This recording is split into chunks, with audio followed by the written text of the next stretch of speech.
today we're going to be talking about how to optimize your nutrition for sports performance. And if you're thinking that that doesn't apply to you because you're not an athlete, I need you to think again, because life is an athletic event.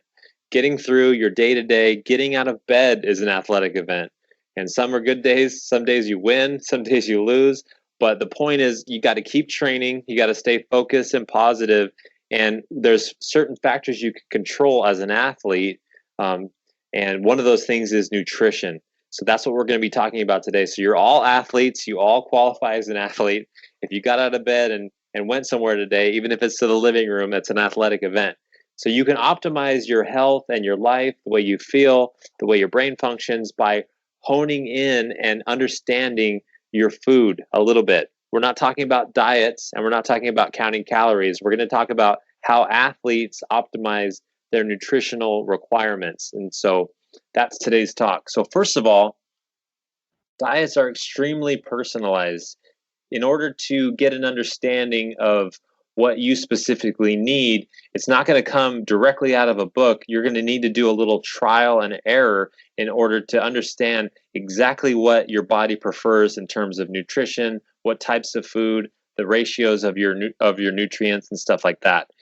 And you want to promote a state of energy flux. What that means is the goal of sports nutrition is to give your body the right nutrient timing and the right amount of calories to do the job.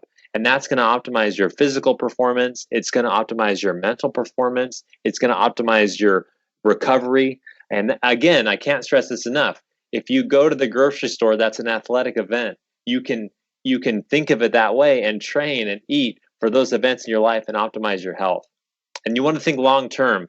If you're getting away with eating a diet that is, let's say, less than optimal in terms of eating junk food or not really thinking about it, there's a chance that it can catch up with you, and your poor eating habits can affect your health later in life or even right now. So you can turn it around, you can individualize, you can eat for the things you do. You just got to learn how to do it. The body gives you energy through a thing called ATP, and ATP is used on demand. Your body stores two types of nutrients in reserve in order to create ATP, carbohydrates and fat. So those two things are stored, and when you use energy to get out of bed, to run a mile, or to go to Safeway, your body's using ATP to do that. It uses protein to create, repair, and rejuvenate muscle tissue. So basically, you're going to need to look at your nutrient requirements for your day-to-day activities and optimize them. You can eat too much food, and if you're eating too much food, more than your requirements, your body's going to store that extra food as body fat, and that could wear your athletic performance down. If you're eating too little food, that's called an energy drain, and that's a condition where your physical daily activities exceed your energy intake, and that's very common in people who walk a lot. If you work in a place, let's say, where you're walking flights of stairs and you're getting 10,000, 20,000 or more steps a day, and yes, those people exist, and you might be one of them. Are your nutrient requirements fulfilling your daily activities? You have to look at that. There's psychological factors that are associated with this. Like every health challenge you might have, there's a psychosocial signal that you can give your body to either optimize or maybe take away from some of the optimization. Skipping meals, maybe there's a work quality or a work culture that you experience where every day at the same amount of time the cookies come out or the treats come out. Is that what you want to be doing for your athletic events, for your lifestyle? It may or may not be. Food availability is important. Portion sizes, lots of factors that would be considered psychosocial factors signal the body, and you can control a lot of that stuff. There's, of course, physiologic factors. When you're hungry, your hypothalamus stimulates a certain hormone to make you hungry. When you're satisfied, you get hunger-suppressing hormones. And so there's a lot going on in the physiology that you can actually tap into and optimize. So how do you do this? You need to look at your total daily energy expenditure, or your TDEE. So please write that down. TDEE, total daily energy expenditure. These are the caloric needs that are influenced by so many factors: your age, your gender, your genetics, your total body weight, your lean body mass, how much extra mass you carry on your body. Those all affect your caloric daily needs.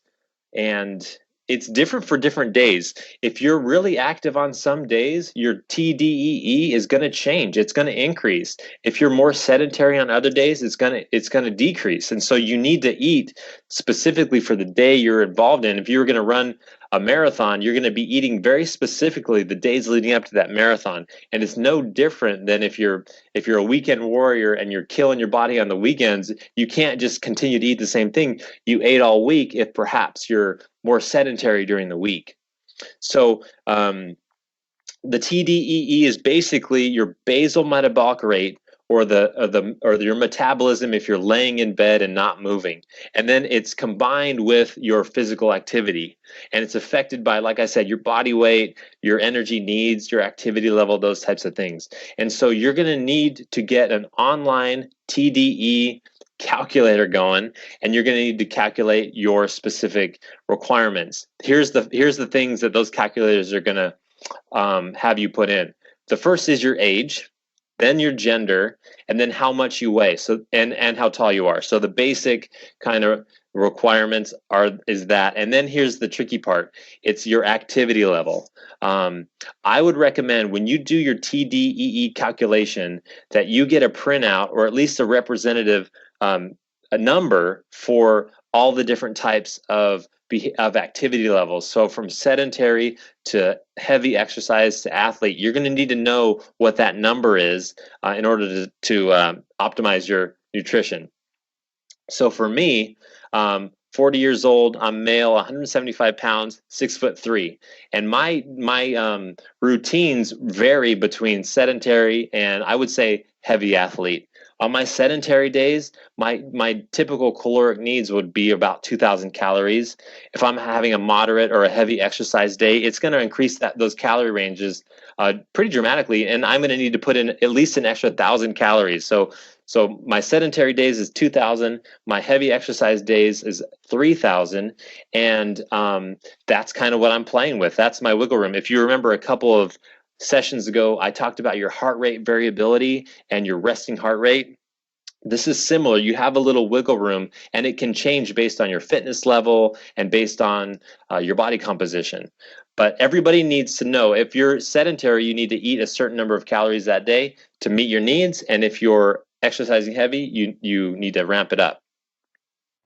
So that's the caloric needs for your TDEE. And then the other part of it, and this is pretty simple, are your macronutrient needs. So within macronutrients, there's only 3 nutrients you need to worry about: carbohydrates, proteins, and fat.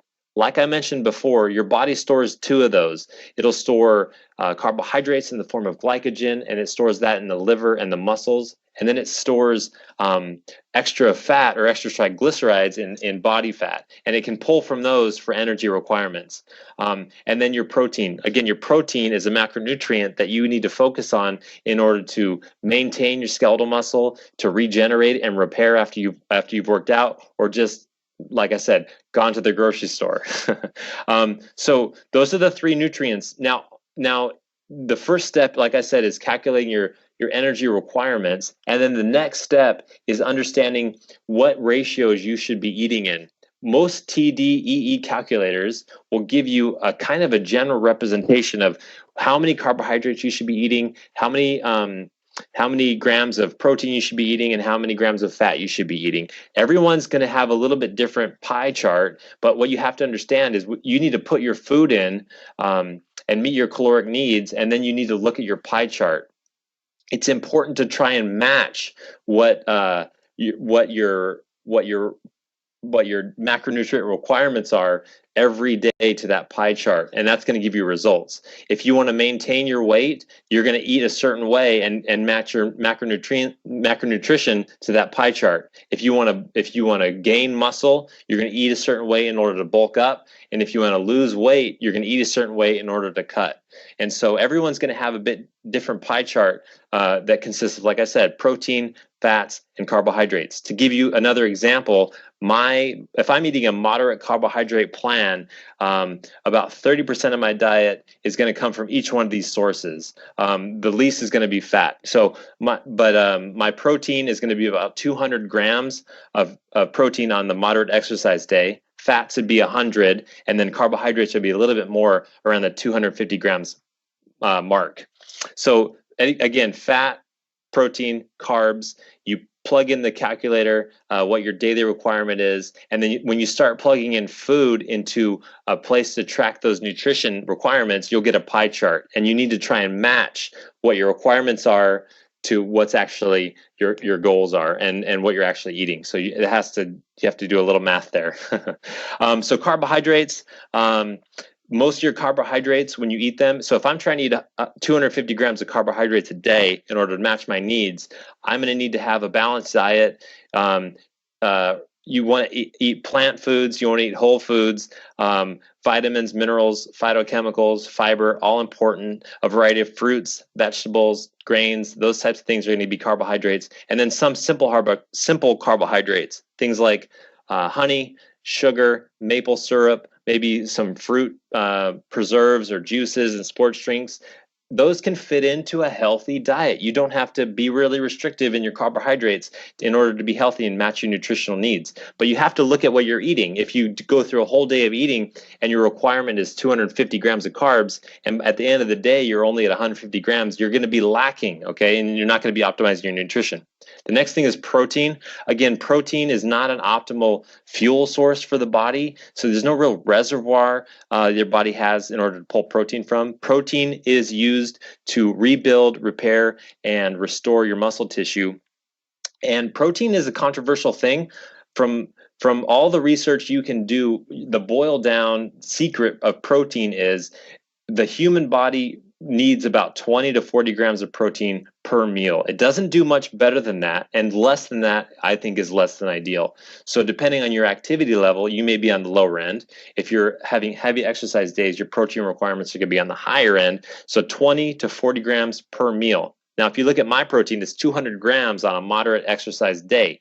If I'm eating like 40 grams of protein at breakfast, lunch, and dinner, that leaves me with a big chunk of protein that I'm going to need to get in for the rest of the day. And so what you're going to need to do is have some protein-based snacks. So nuts, seeds, obviously meat, protein supplementation, those are all things that can get you up to that thing. But at a meal, I wouldn't recommend eating more than 40 grams of protein per meal with some snacks in, and then you'll be able to fill your requirements.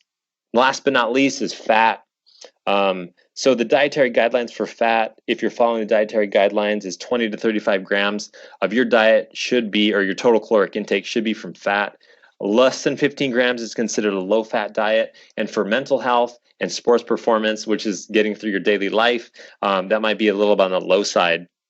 It plays a super important role in the function of your organs, maintaining your body heat. And then fat is cool because it acts like a vitamin carrier and carries vitamins around the body. It's like the shuttle. So all the vitamins and the micronutrients get on the fat and it's carried around the body. So anyway, like carbohydrates, the body can store fat and pull for energy as needed. There's a lot of specific diets that you may be curious about: a ketogenic diet, a vegan diet, low carbohydrate diets, paleo diets, and each one of those diets can work to optimize your performance and your overall nutrition plan. But that's not what we're talking about today. We're talking about kind of a basic sports performance diet that everyone can kind of tweak from. How do you track your macronutrients? So a basic step-by-step guide is, number one, get a macronutrient tracker. I would recommend something like MyFitnessPal. It's an app. You can download it, plug in your food, scan barcodes if you have barcodes to scan, and you'll be able to get all of the food you're eating and get a nice pie chart. A lot of people, if you're making all your food, might skimp on making notation of some of the oils you're using or some of the butters or some of the other dressings and such. So be really careful when you try and do this, and dial in your specific intake by tracking all of your food using those trackers, and not not lying to yourself about what you're eating and what you're not eating. Um, uh, Another thing to consider is, let's see. Yeah, sorry, I covered that. So to recap, this is really straightforward. You need to go to a TDEE calculator. You need to get your caloric needs based on your activity level, and then you need to plug your food into a tracker app. MyFitnessPal, Lose It. There's lots of tracker apps. My Plate, My Macros. These are all apps that you can basically download for free, plug your food in, and get a pie chart of your macronutrients. And then you're eating every day to optimize like whatever you did that day to get your macronutrients into that pie chart as best you can. So you have to eat for your lifestyle, and you have to change your food to match your days.